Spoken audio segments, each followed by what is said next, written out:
what about New England? The Patriots, new head coach and Gerard Mayo. They draft Drake May with the 3rd pick, rebuilding things on offense there. But can New England's defense make them a contender while they build out that offense?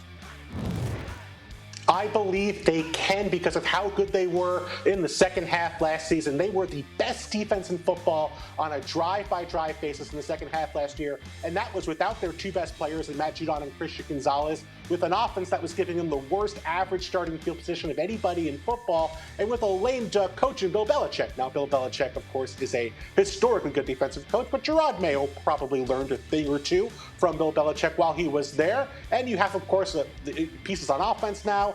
They can be better quicker than I think people realize. Mike T., what does a successful season look like for the Patriots? If the 4 of us were having a conversation at the end of the year and Alex Van Pelt, their new offensive coordinator, is an established, successful play caller, and Drake May's their quarterback, let's not bury the lead. This was a transformational offseason. New head coach, obviously, and hopefully for them, a new quarterback. So a lot of new pieces on offense. It's hard to break in a rookie head coach, rookie play caller, and a rookie quarterback. A lot of work to do, especially on offense.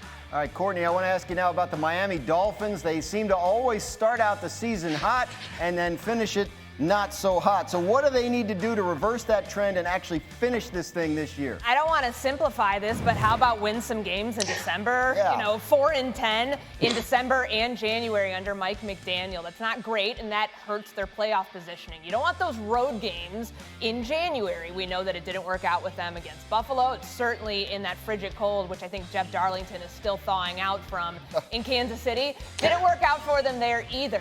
They have the 9th easiest strength of schedule based on their opponent's win-loss record from last year. So this is where you've got to make your hay early on in the season the way that they did last year. Yeah, early on, yes, but that last 6 games you see here, that's rough. Those are all, we believe, contending teams. And look at Green Bay in late November, at Cleveland in late December, and in New Jersey in early January. Those are going to be some cold games, Mike T. Yeah, been there. And look, as Courtney mentioned, they'll have an opportunity to hopefully close the deal. Yeah, I mean, that was the thing they weren't able to do last year, and we'll see if they can get it turned around this year under Mike McDaniel. So we have the show rules dictate that we talk about Aaron Rodgers and the Jets. So Mike T., I want to finish us AFC East burning questions with them. And my question is, will Aaron Rodgers make all these headaches worth it and deliver big for the Jets? I'd like to say yes. I just don't know. And here's why, guys. He hasn't really played top-level championship football in 3 seasons. And a lot's going to be put on Tyron Smith's shoulders in terms of a new left tackle. We can criticize the Dallas Cowboys all we want, deals they made, should have made. They don't let good players go typically, and if they thought Tyron Smith had a lot left in the tank, I think he'd still be a Dallas Cowboy. So that's a really important position to watch. To their credit, they did draft Olo Fashanu. He may have to play early, but they really have to thread the needle here, guys. Mike Williams, Tyron Smith, and obviously Rodgers all staying healthy. Yeah, they took some big swings and a few big risks. Bill, are you buying the Jets as real contenders if Rodgers plays?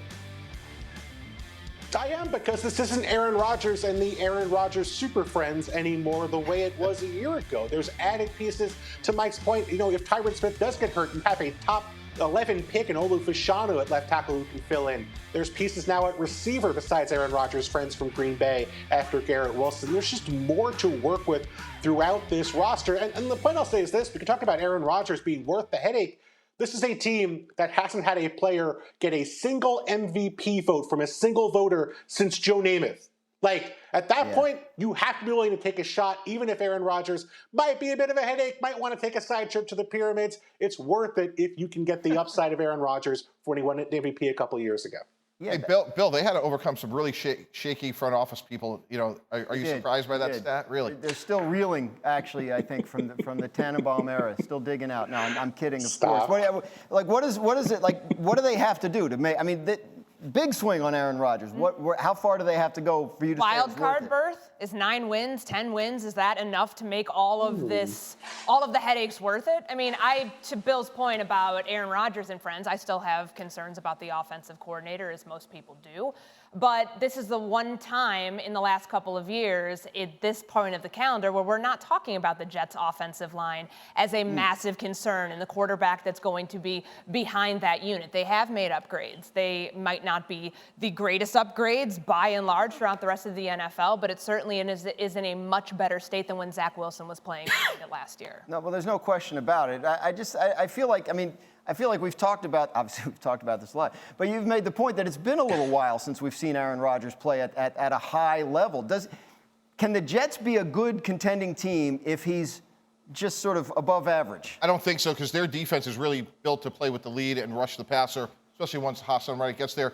And Dan, we've talked about this. Like, I look at Deshaun Watson and Aaron Rodgers really similarly in terms of it's been a while since we've seen them play well.